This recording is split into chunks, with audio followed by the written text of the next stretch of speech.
A lot of radicalization is not ideological. It is based on need.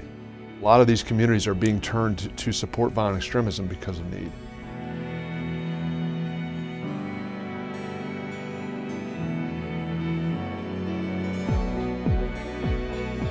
You spent a lot of time in Iraq as a commander of Marine Force Recon Unit.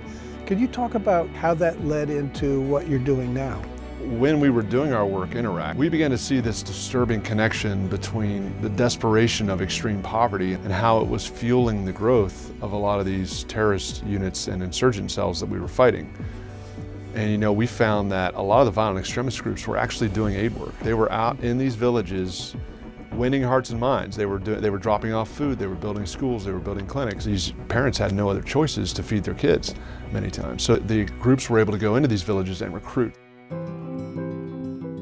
I built this organization, Nuru International, which is a radical new approach to doing sustainable development in these really vulnerable populations to give people real choices. What we did was we worked with the local leaders to design really effective programming in agriculture, financial inclusion, healthcare, and education. I thought we saw a gap in our national security strategy. We want to see a holistic national security strategy to counter violent extremism.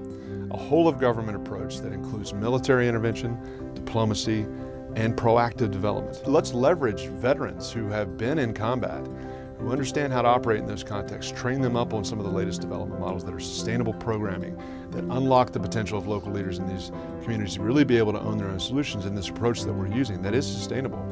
And let's do that before extremists can reach these vulnerable populations. Let's do that in conjunction with military intervention. Let's get all the players on the ground that need to be operating in these areas at the same time so that we don't create more problems by trying to help, which is what we've been doing in the past. What kind of resonance are you getting from the Trump administration? So I think that this administration will be favorable toward approaches like this. You hear a lot about cuts to the State Department and cuts to USAID.